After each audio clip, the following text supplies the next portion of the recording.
Welcome back to JForrest English. I'm Jennifer, and today I have a reading practice lesson for you to help you improve your pronunciation in English. This is an advanced reading practice and will focus on your pronunciation, but you'll also improve your advanced vocabulary and grammar at the same time. Let's get started.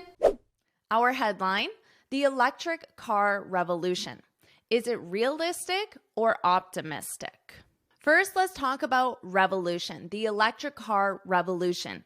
In this context, a revolution represents a very important change in the way people do things. You're probably familiar with the tech revolution, the technology revolution, which very much changed the way people do things. So the electric car revolution, a change from gas-powered vehicles to electric vehicles. Is it realistic? Realistic meaning that it is likely to happen. So I'll write that, likely to happen. Or optimistic.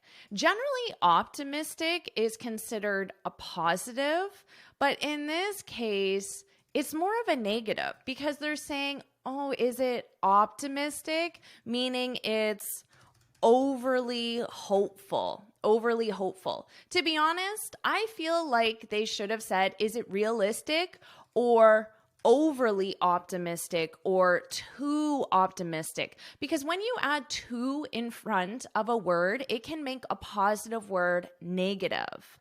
But in this case, without the overly or too, to me, the word optimistic sounds positive, but I know based on the context that they actually want it to be negative. Too optimistic, which means it's too hopeful, overly hopeful. For example, you could say it's overly optimistic to think we'll live on Mars in 10 years. So it's saying that this is too hopeful. It's not likely. It's not realistic. So what do you think? Do you think the electric car revolution, the change from gas-powered vehicles to electric vehicles, is that realistic or optimistic? Overly optimistic, too optimistic? Put your answer in the comments. Put realistic or overly too optimistic. I'd be interested to know what you think. Let's continue. Governments and motor manufacturers. A manufacturer is a company that makes whatever it is. So in this case, it's motor manufacturers. Manufacturers. So notice we have this awkward double R because here I have manufacture. For example, you can use this as a verb. GM manufactures fridges. So notice this R, manufactures. But I could also say GM is a manufacturer.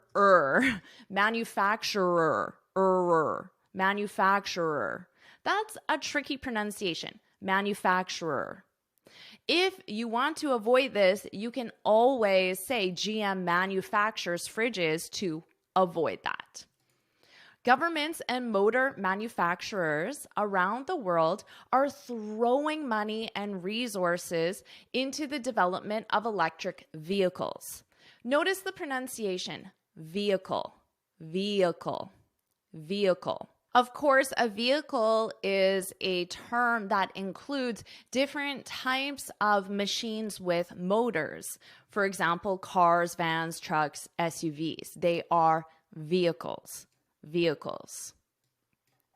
Now, when they say governments are throwing money and resources, it means they're spending it very freely. Spending freely. So it implies they're spending a lot of money. Now, we do have one expression that is more of a negative that uses this. Don't throw your money away. Don't throw your money away. This is used to say don't spend your money so freely that you don't have any left. And we commonly definitely include a specific time that you would do this. Don't throw your money away at the casino, because when you go to a casino, what do people do? They throw money at the slot machines, or they throw money at the poker table, which means they spend their money freely. But if someone gives you advice and says, don't throw your money away, they're advising you not to spend your money so freely. So governments are throwing money and resources into the development of electric vehicles, but can electric power really replace the internal combustion engine? The internal combustion engine is just the type of engine that's used on gas-powered vehicles. You don't really need to use this. You can just refer to it as a vehicle. Before the middle of the century, maybe it can, but this is by no means certain. So again, if you didn't answer before, what do you think? Can electric vehicles replace gas-powered vehicles? Can electric vehicles replace the internal combustion engine, which is found on all gas-powered vehicles? You can put realistic or optimistic in the comments. And I have made all the notes available in a free lesson PDF, so you can look in the description for the link to download this free lesson PDF. Let's continue on. Electric vehicles have arrived. Notice the use of the present perfect. This is because it's a past action. Electric vehicles are currently on the market. So they're not arriving in a future context. They have arrived. It's a past action, but there's a connection to the present.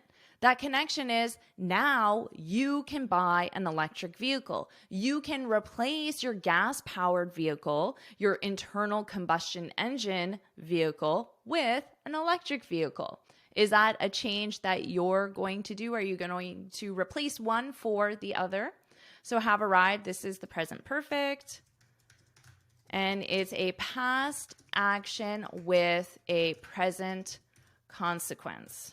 With technology led by Tesla and all of the world's major car manufacturers, remember that another chance to practice. I'll read that again. And all of the world's major car manufacturers following along behind. When you follow along behind, it means one car manufacturer makes the change, and then the other car manufacturers start making that same change. So follow along behind. We also have a common expression with other manufacturers following suit. And it means the same thing. I do this, so then my friend does it as well. She follows suit. Electric vehicles are now a common sight on the roads of most developed countries. So what about in your country? Do you see a lot of electric vehicles?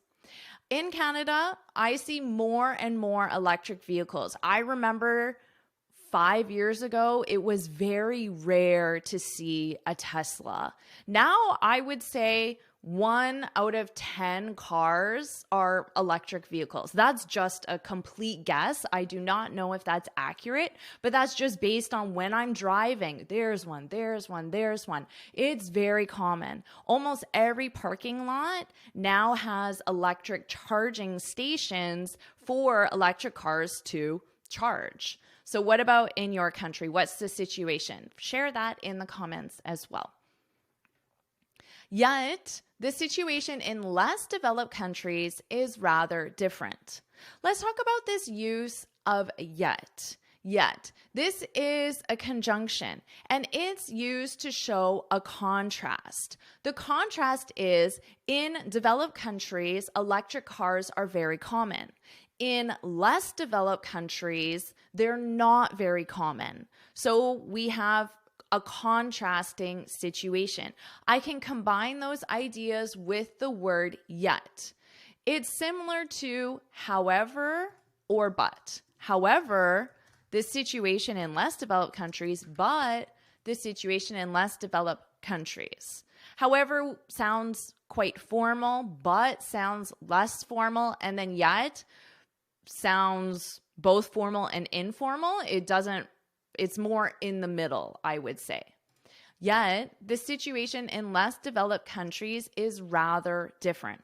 Rather is used as an adverb to show that it's more different. So we have in less developed countries, the situation is different.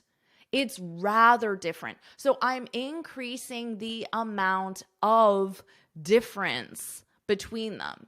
So I could say, I'm tired. Or I could say, I'm rather tired. When I add rather, it increases the amount that I am tired. It sounds stronger. The only African country to have started the change to electric vehicles is South Africa. And even there, electric vehicles still account for less than 0.01% of the total number of cars on the roads. Notice how I said this number, 0.01%. Now, when something accounts for something, it means it makes up that amount. For example, Spanish speakers, people who speak Spanish speakers account for 50% of my audience. I have no idea if this is true. Said another way, 50% of my audience is Spanish speakers. I use the verb is because audience is a collective noun and is conjugated as singular. So notice the sentence structure. You have something and then you have to account for. Account is a verb. So if it's a past, maybe last year, Spanish speakers accounted for 50% of my audience. So this is a verb. You conjugate it. Accounted for, then you have a number, 50%, 10%, 25%, and then of, and then whatever the total is. In South America, this situation is better, with all Latin American countries beginning to move towards electric vehicles, particularly Colombia, which in 2020 had a third of the continent's total electric car fleet. Now, if you're from South America, you probably realize that the author of this article spelled Colombia wrong. This is a common mistake that Americans make because we have a lot of places and companies with the spelling U, Colombia, but it's pronounced the exact same way. I did not write this article. This was not my mistake. I've been to Colombia. I know how to spell it. Colombia is with an O, but the pronunciation is exactly the same. But unfortunately for people who live in Colombia, this is a mistake that native speakers make quite frequently. Particularly Colombia. Notice particularly. So we're highlighting Colombia. Here's a car example. I love all luxury car manufacturers. I included this just so you can practice that pronunciation. I love all luxury car manufacturers, particularly Audi. So I'm highlighting Audi. I'm giving more attention to Audi, even though all the luxury car manufacturers are represented. So all South American countries are represented, but Colombia with an O is highlighted because they said particularly Colombia, which in 2020 had a third of the continent's total electric car fleet. Let's take a look at fleet. This is a noun and it's specifically used with vehicles.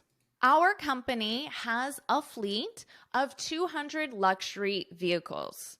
A fleet simply represents the total number of vehicles controlled by a company.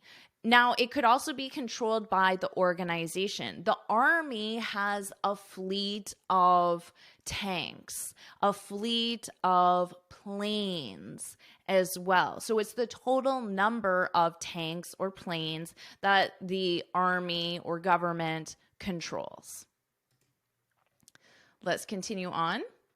In Russia, the wealthy are investing in imported electric vehicles. So you invest in something.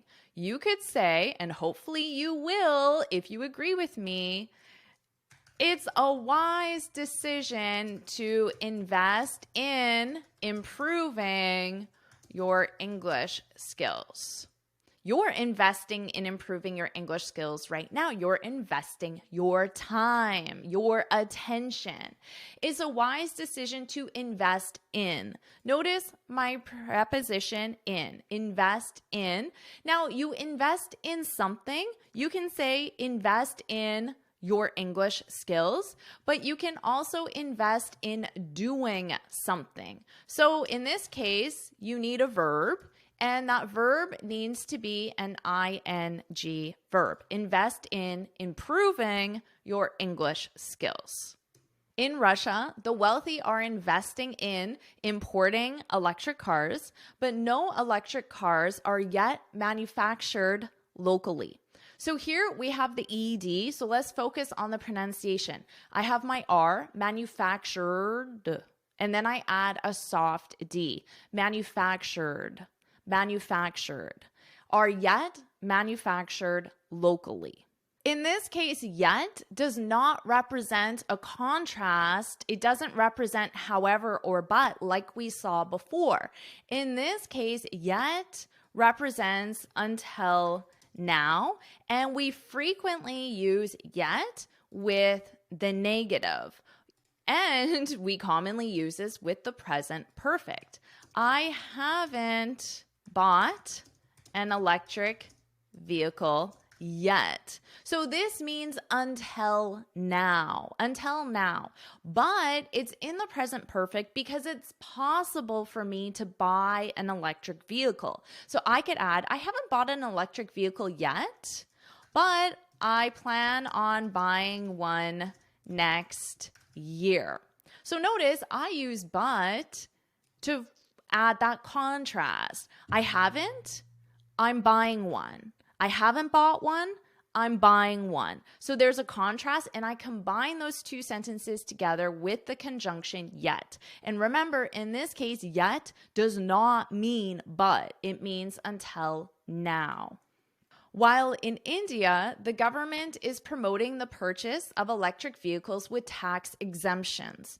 When you're exempt from something, the verb exempt, it means you are not subject to it. You don't have to do it. So if there is a policy that everyone needs to buy a certain shirt for work, a black shirt for work, but you're exempt from that policy. So all of your coworkers need to buy a black shirt, but you can wear a purple shirt or a white shirt because you're exempt.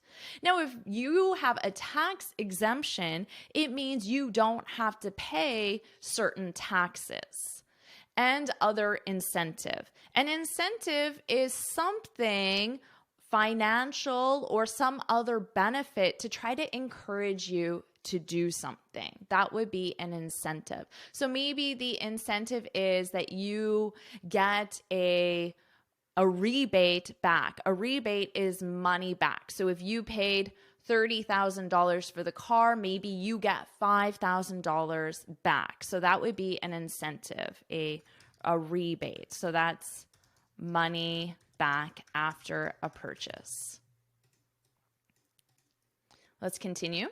So electric cars have arrived, remember, are present perfect, and their share of the market is increasing almost worldwide. So again, in your country, have you seen the share of electric vehicles in the market increase over the years? Does this mean, therefore, that the world is on track to phase out the use of gas-driven vehicles in less than 30 years?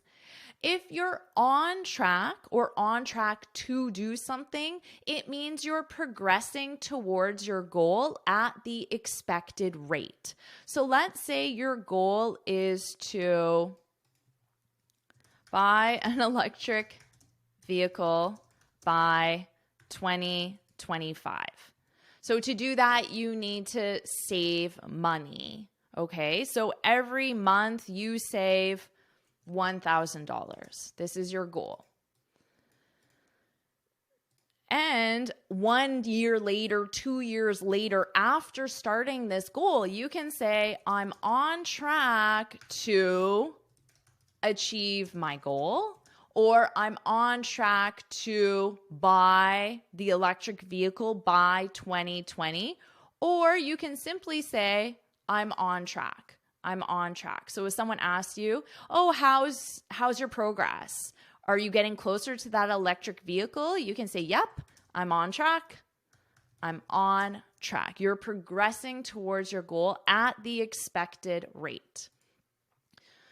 So does that mean, therefore, that the world is on track to phase out the use of gas-driven vehicles in less than 30 years? So this is the goal, to phase out gas-driven vehicles, the internal combustion engine, in less than 30 years. So what does phase out mean? Phase out is a phrasal verb that means to gradually reduce something until it is no longer used.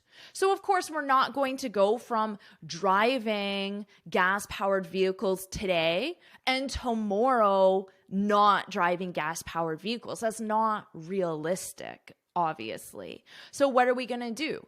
Every year, we can increase the number of electric vehicles on the market and decrease the number of gas-powered vehicles.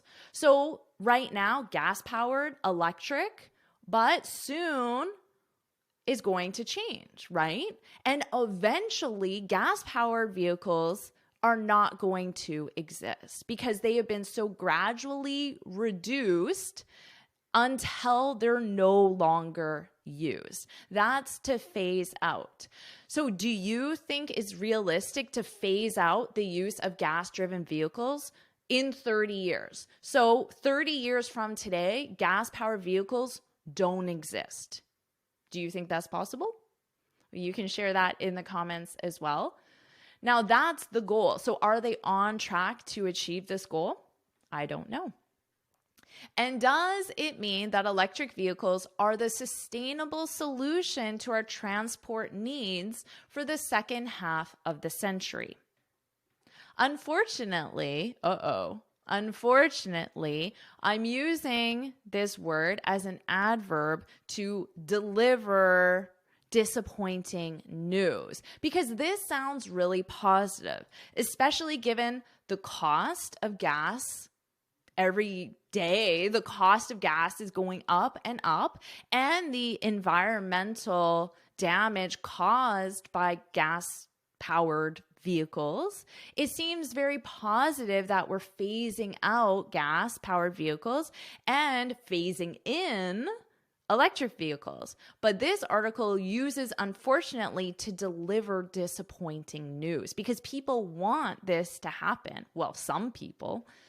Unfortunately, to the disappointment of some people, notice how I changed some people, because if you just say people want this to happen, it sounds like everybody wants this to happen. But I'm sure there are some people who want to continue driving gas-powered vehicles. Some people who don't want to use electric vehicles, right? So that's why we have to use some people. Otherwise, it sounds like all people.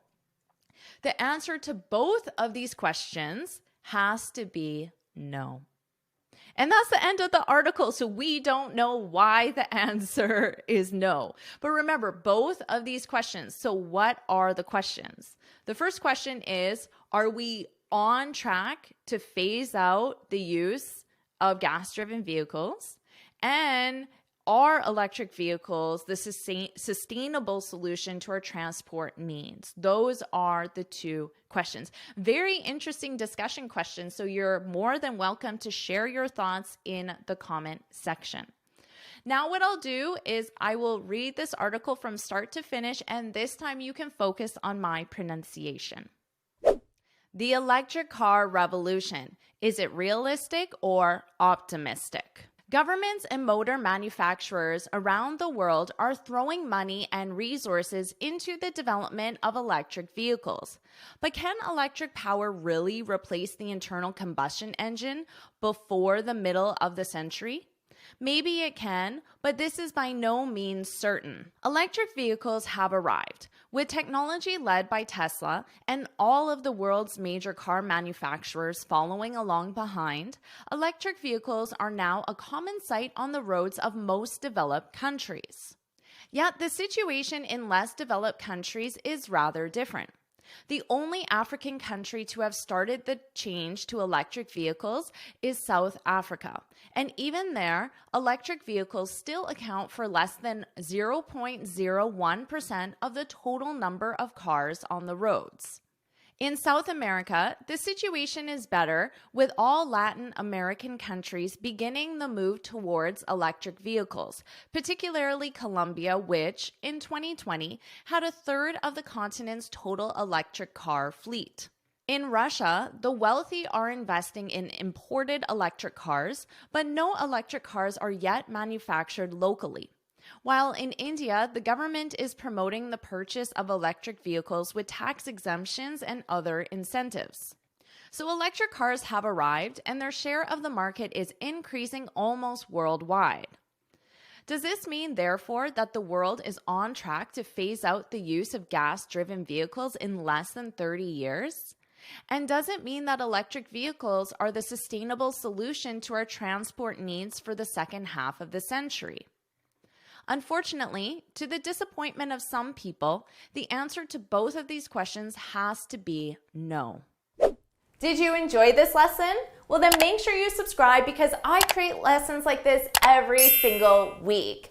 And you can also get this free speaking guide where I share 6 tips on how to speak English fluently and confidently. You can download it right here and in the description below. And why don't you get started with your next lesson right now?